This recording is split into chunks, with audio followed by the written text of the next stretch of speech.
I walked into the polished conference room, still wearing black from my husband's funeral. Lyle had been gone only 3 days, and already I felt like a stranger in my own life. My daughter, Sutter Elaine Rowan, sat across from me with a smile that made my stomach turn. It wasn't grief on her face, it was satisfaction. Mr. Aldrich Boone, our family lawyer, had barely finished his introduction when Sutter cut him off sharply. She looked directly at me and said the words that would haunt me forever. "Mom, Dad told me everything. You're not getting a single cent." Everyone in the room turned to stare at me. I felt heat rise to my face, but it wasn't anger. It was pure disbelief. How could my own daughter say something so cruel? She pushed a document toward me, claiming it was an amendment, removing me from the estate entirely. My hands trembled as I reached for the paper. Sutter's fiancé, Cashin Drexel, sat beside her with his arms crossed, looking smug and entitled. I quietly asked to see the original will, the one Lyle and I had signed together years ago. Sutter refused immediately. "That's not necessary," she said coldly. "This is the only document that matters now." Mr. Boone cleared his throat and adjusted his glasses. Something in his expression told me he knew more than he was letting on. He slid a sealed envelope across the polished table toward me. Lyle's distinctive handwriting covered the front. My breath caught painfully in my chest. "Mrs. Rowan," Boone said carefully, "your husband anticipated this exact situation." Sutter's confident smile flickered for just a moment. I stared at the envelope, afraid to open it and afraid not to. With shaking hands, I broke the seal and pulled out a single sheet of paper. Lyle's handwriting was shaky but clear. He'd written it the week before he died. The note said, "Maribel, if Sutter tries what I fear she will. Trust Boone completely. Everything you need is in the codicil." Tears blurred my vision as I read his words again. My daughter lunged across the table, trying to grab the paper from my hands. I pulled it away calmly, holding it against my chest. Cashin stood up, trying to intimidate me with his height and aggressive posture. He told me I was confused and old-fashioned, and didn't understand modern estate law. But Mr. Boone tapped his desk firmly. "There is a sealed video recording from Mr. Rowan that must be played before any will is officially read." He announced. The room went silent. Sutter's face went pale. She stood up so fast her chair scraped loudly against the floor. "Do not play that video," she shouted, her voice cracking with panic. Mr. Boone ignored her completely. He opened his laptop and turned it toward the room. The screen flickered to life, and there was Lyle. My husband looked frail and tired, but his eyes were sharp and determined. "If this video is playing, then something has gone terribly wrong," Lyle said from beyond the grave. "And Sutter, if you're in the room right now, you already know exactly what you did." My daughter started crying, but these weren't tears of guilt. They were tears of fear. I watched everyone in the room shift uncomfortably in their seats. Then Lyle revealed the first shocking twist. Someone had tried to get him to sign an invalid amendment while he was hospitalized. Lyle didn't say who on the video yet, but he looked directly into the camera with an intensity that made me shiver. "Boone, show them the timestamp security footage," he instructed calmly. Mr. Boone nodded and opened another file on his computer. "I have the footage right here," he said, "and the person caught on camera is currently in this room." Sutter stopped crying immediately. Cashin's jaw clenched tight. The lawyer pressed play on the security footage. The grainy video showed Lyle in his hospital bed, weak and barely conscious. Two figures approached him with papers in their hands. One of them was clearly Cashin, his face visible under the harsh hospital lighting. But the second figure wore a hoodie that hid most of their face. The room held its collective breath as we watched. The nurse on the video said firmly, "Ma'am, he's far too weak to sign anything legal." The hooded figure responded in a voice that made my blood run cold. "Just guide his hand, he'll never know the difference." That voice was unmistakable. It belonged to my daughter. Sutter lunged forward, trying to turn off the laptop screen. She screamed that the video was a deepfake and completely fabricated. But Mr. Boone calmly moved the laptop out of her reach. I sat perfectly still, watching my daughter unravel before my eyes.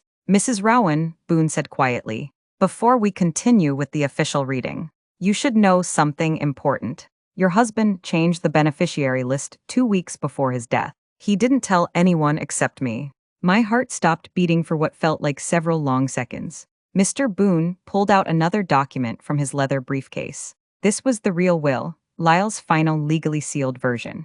Sutter tried to grab it, but Boone called security to stand by the door. He cleared his throat and began reading. This will not only divide the $300 million estate, he announced, it also explains exactly why Mrs. Rowan must be the primary beneficiary. My heart pounded so hard, I thought everyone could hear it. Sutter's perfectly manicured nails drummed nervously against the polished desk. Boone revealed that Lyle had discovered a massive financial betrayal months before his death. It involved Sutter and her fiancé systematically draining funds from one of Lyle's private investment trusts. Sutter's confident expression completely collapsed. She whispered desperately, "Mom, please don't let him finish reading." But I sat up straighter, finding strength I didn't know I had. "Maribel," Boone said, looking directly at me, "your husband left one final instruction. One that will decide the distribution of the entire inheritance." He adjusted his glasses and opened the last page of the sealed will. Then he read a single sentence written in Lyle's distinctive handwriting. Maribel must decide whether the inheritance is opened or completely destroyed. The room erupted into chaos. Sutter screamed that it was insane and that Dad would never write something so ridiculous. Cashin slammed his fist on the table, demanding a legal override immediately. I sat perfectly still, not shocked but deeply confused. Why would Lyle give me such enormous power? Boone continued reading calmly through the noise. If she chooses to open it, the assets will be distributed as Mr. Rowan stated. If she chooses to destroy it, the inheritance transfers automatically to a private foundation named after Maribel. My daughter's face went completely white. This meant I could legally cut her off from everything. Completely and permanently. "Mrs. Rowan," Boone asked, "do you want me to continue reading the distribution list?" Before I could answer, Sutter leaped to her feet. She sobbed loudly and messily, her expensive makeup running down her face. But she wasn't crying because she felt sorry. She was terrified of losing everything. She confessed that she and Cashin had already stolen millions from Lyle's venture portfolios. They'd used forged signatures and fake consulting fees to hide their theft. Lyle had discovered everything months before his death. Sutter collapsed at my feet, clutching my hands desperately. "Mom, please," she begged, "don't choose destroy. Please don't ruin my entire life." Her tears dripped onto my wrist. Hot and desperate, for the first time in my life, I felt absolutely nothing toward her. Not hatred, not pity, just crystal clear clarity.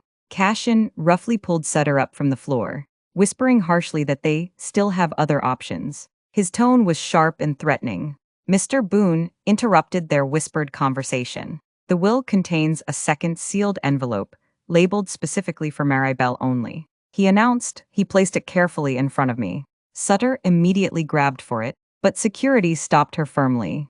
My hands shook violently as I opened the second envelope. Inside was a handwritten confession from Lyle. Several pages long, he explained everything in painful detail. He'd known about Sutter and Cashin's financial theft for months. He knew they were planning to seize control of his company through forged medical amendments. And worst of all, he knew they'd manipulated him emotionally for years, telling him I was weak, old-fashioned, and holding him back from success. Lyle wrote in his careful handwriting, "Maribel, I failed you completely. I didn't defend you when I should have. I believed lies I should never have listened to." My throat tightened painfully as I read his words. Then the letter took an even darker turn. "Sutter is not who you think she is anymore. There is one more thing you absolutely must hear, but only if you choose to continue." Mr. Boone looked at me carefully, waiting for my decision. Sutter's voice cracked with desperation. "Mom, please don't read the rest of it. Please." But Boone revealed there was a final audio recording from Lyle, and it contains the truth Sutter fears most. He said quietly. I looked at my daughter's terrified face and nodded slowly. "Play it," I said firmly. Sutter screamed and lunged forward, but security held her back. Mr. Boone placed a small digital recorder on the table between us. Sutter screamed at the top of her lungs. "Turn it off, I swear to God. Turn it off right now." But security restrained her as Boone pressed play. Lyle's voice filled the silent room, weak and breathless but completely honest. "Maribel, this is the hardest part of everything I need to tell you. Our daughter made a decision years ago that changed absolutely everything." He explained that he'd hired a private investigator when financial irregularities first started appearing. The investigator had uncovered documents Sutter had desperately tried to hide. Then Lyle said the words that knocked all the breath from my body. Maribel, Sutter tried to have you removed from the company board permanently. Not just financially. She filed legal papers claiming you were mentally unfit to make decisions. The entire room spun around me. Sutter wailed loudly, I did it for your own good. You don't understand, I stared at her. My own child, and I didn't recognize a single thing in her face anymore. The recording continued relentlessly. She attempted to file a guardianship petition that would have stripped you of all legal rights. She wanted complete control. My hands gripped the edge of the table to keep from collapsing. Lyle's voice grew even softer. This is exactly why the inheritance is entirely in Maribel's hands now. She must decide who deserves forgiveness and who deserves consequences. The recording ended with a soft click. Silence filled every corner of that room. You could hear everyone's heartbeat in the stillness. Mr. Boone placed two official documents directly in front of me. One was labeled open, the other was labeled destroy. Mrs. Rowan, Boone said quietly, what is your final choice? Sutter dropped to her knees beside my chair, sobbing so violently she could barely breathe. Her expensive mascara left black stains on the fabric of my suit. She whispered desperately, Mom, I'll change completely. I'll get professional help. I'll do absolutely anything you ask. Cashin stood in the corner with his arms crossed, practically seething with resentment. For the first time in years, I felt the full weight of my own power. I picked up the pen slowly. The entire room leaned forward in anticipation. Every eye was on my hand as I touched the pen to paper. I signed my name carefully and deliberately. The pen dropped from my fingers. Sutter gasped loudly. Cashin cursed under his breath. Mr. Boone lifted the paper and read it silently. His eyes widened slightly. Maribel has chosen, Boone announced slowly. But then he paused, looking confused. This is unusual, Sutter's voice cracked. What did she sign? What did Mom do? I said nothing at all. I simply folded my hands and waited calmly. Cashin moved toward the door, but security blocked his path. Boone read what I had written, and his expression changed completely. Mrs. Rowan has not chosen open or destroy. He said carefully, she has written something entirely different. The room erupted into confused whispers. I had written only 3 words on the signature line, show me everything. Sutter looked completely lost. What does that even mean? She asked desperately. Boone's hands shook slightly as he reached into his briefcase again. It means, he said quietly, that Mrs. Rowan has activated the sealed addendum, the one containing specific names of everyone involved in the conspiracy. Cashin went pale and bolted toward the door again. I spoke for the first time in several minutes. Lock it, I said calmly. Security immediately locked the conference room door. Mr. Boone unfolded a new document with obvious reluctance. He stared at it much longer than necessary. I knew then that what was written inside was truly terrible. He finally began reading aloud. To my wife, Maribel, the only person I trust completely.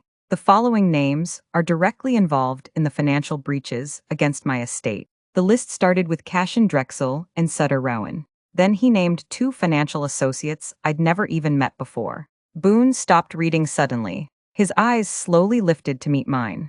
Maribel, he said with difficulty. The last name on this list is someone very close to you. Sutter whispered in confusion.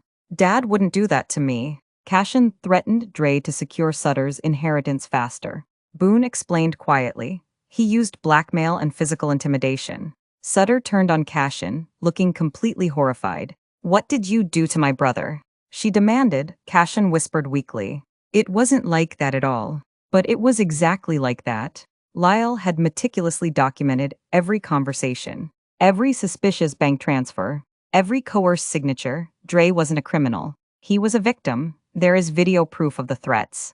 Boone announced, and we're all about to watch it right now. He inserted another drive into his laptop. The screen showed my son sitting across from Cashin in what looked like a parking garage. Cashin's voice was calm and surgical.